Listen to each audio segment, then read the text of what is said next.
His visit was brief. The echoes of his rigid moral code continue to reverberate through every room, igniting a transformation that is both humorous and quietly profound. In my narrative, I invite you to journey through these winding corridors of family drama and misadventure, where every detail, from the clatter of dinnerware at a chaotic meal to the silent revelation of a heartfelt letter, carries its own weight. The episode unfolds through dual storylines, one centered on Peter's sudden foray into moral introspection and the disruptions that ensue at the dinner table, and another that spirals into the absurdity of a misguided plot involving the kidnapping of the Pope. In this reflective yet playful narrative, the familiar faces of Peter, Lois, Meg, Chris, and Stewie emerge as individuals caught between tradition and rebellion. Each step taken within the home, every small, meaningful gesture, and every instance of familial conflict gradually builds a comprehensive tapestry of humor, interwoven with regret and growth. It is a story that challenges us to consider identity and acceptance, while never losing sight of the ridiculous antics that make the show memorable. Along the way, I gently remind viewers to stay connected and subscribe, ensuring that every twist and turn along this journey of chaotic coherence is experienced together. The tone remains friendly yet precise throughout, setting the stage for an exploration where both laughter and emotion have their rightful places in the narrative landscape. Later in the day, the atmosphere within the Griffin household settles into an odd equilibrium, a blend of residual tension and the comforting chaos that defines their daily lives. Every corner of the home speaks of the recent upheaval caused by Francis's unexpected visit, a visit that, despite its brevity, left a clear imprint on the family's dynamics. As the day unfolds, Peter, usually known for his carefree attitude, finds himself wrestling with an unfamiliar introspection. Determined to prove that he can live up to his father's impossible expectations, he embarks on a series of new household rituals. With calculated determination, he insists on nightly family dinners around the table, imposing strict no TV hours, even though these guidelines are regularly ignored in favor of football games and nonsensical distractions. Each member of the family feels the shifting weight of this new order. Lois, ever the mediator, quietly adjusts her routine to accommodate Peter's fervor. Meg, navigating the tangled web of attention-seeking and neglect, finds herself unexpectedly caught in the middle of this parental reformation, while Chris, with his gentle simplicity, accepts the changes with a blend of confusion and reluctant compliance.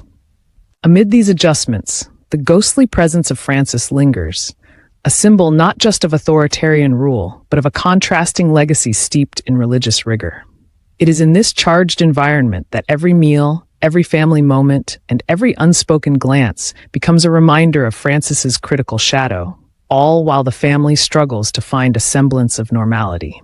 The narrative here flows like a quiet river under a turbulent sky, as the Griffins, despite the chaos, begin to chart their individual courses towards understanding, acceptance, and the bittersweet realization that even amidst absurdity, there might be growth and reconciliation. In the midst of this delicate balancing act, the heart of the episode beats strongest at one particularly unforgettable dinner. The dining room, transformed into an arena of conflicting ideals, becomes the stage where Peter's moral reawakening takes a hilariously chaotic form. With an air of misplaced sincerity, Peter dons the mantle of moral crusader, determined to outdo the criticisms of his imposing father by enforcing a strict regimen that codifies every moment of the meal. As he attempts to lead the family in a prayerful recitation, the atmosphere quickly descends into a surreal blend of chaos and unintended comedy. The scene unfolds in layered detail as Peter's voice quivers with earnest determination while he reads aloud passages that mix ancient authority with modern absurdity, leaving the family in a state of bewildered quiet. Stewie, ever the renegade, finds a moment to rebel by launching a perfectly aimed meatball at Meg at an inopportune moment during the grace, while Chris, in his innocent simplicity, mistakes his plate for an unsatisfied guest and begins to eat it as if it were alive. Lois, whose eyes reflect both exasperation and a subtle empathy, watches the dinner unravel like a poorly scripted drama filled with surreal twists. Every action is infused with a sense of inevitability, a realization that Peter's attempt to transcend his past only deepens the farcical nature of his present. The dinner, in all its unruly conduct, becomes more than a meal. It serves as a microcosm for the ongoing struggle between youthful idealism and the weight of familial expectations. In this maelstrom of flavor and fervor, the chaotic dinner stands as a testament to the idea that even in moments of well-intentioned transformation, the impulse to adhere to a rigid moral code can lead to the most unexpected forms of discord.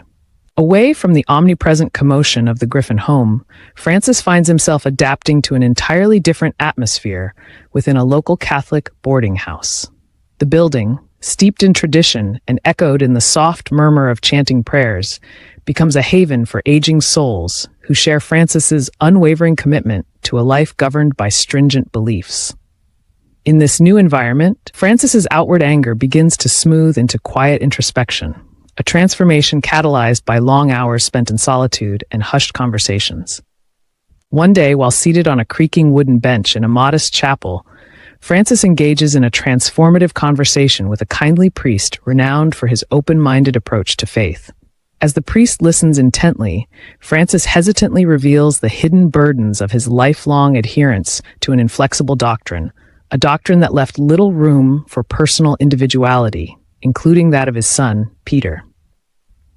The humble ambiance of the boarding house provides the perfect backdrop for reflections on control, regret, and the evolving nature of belief, as Francis begins to acknowledge that perhaps his rigid worldview was less about piety and more about an overwhelming need for order. The priest's gentle counsel, delivered with a compassion that radiates softly through the ancient stone walls, plants a seed of possibility in Francis's heart. In that quiet moment, the idea takes root that faith may in fact be meant to foster compassion rather than constrain human freedom. As Francis contemplates this newfound perspective, his thoughts wander to memories of Peter, those fragments of a past where approval was scarce and expectations were a heavy legacy. The boarding house, now less a prison of rules and more a sanctuary of reflection, becomes the scene of gradual inner reconciliation. Francis's journey in this space is marked by deliberate steps toward realizing that true faith need not come at the cost of suppressing one's innate quirks or stifling the individuality of those we hold dear. In a quiet moment later that evening, the narrative shifts its focus to a scene filled with understated emotion, a moment that carries the weight of unspoken apologies and tentative reconciliation. Peter, having spent the day grappling with the daunting task of redefining himself in the absence of clear paternal approval, finds a singular solace in an unexpected letter delivered to his home. The envelope, unassuming yet heavy with meaning, bears the unmistakable shaky handwriting of Francis, whose own journey of regret and introspection has led him to reach out in a way that neither could have anticipated. As Peter carefully unfolds the letter, every crease and scribbled line tells a story of a man burdened by tradition and softened by the gentle recognition of his past missteps.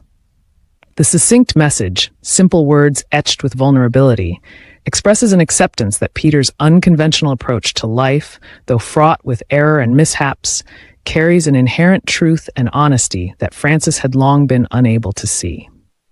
The impact of the letter ripples through the quiet corners of the home.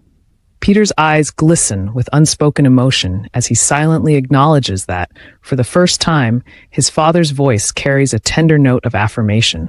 The emotional air grows palpable as the family, each in their own way, feels the echo of this fragile moment. Lois, with her steady grace, watches over the calm transformation that her husband undergoes, while the children sense a subtle shift towards unity and understanding. In the quiet intimacy of that night, the household finds its footing on a path toward healing, a place where even flawed attempts at validation, when met with vulnerable honesty, can begin to mend years of discord. The simple act of reading that letter becomes a turning point, a moment of reflective pause in which hard truths are embraced and the threads of a family frayed by conflict are tenderly woven together once again.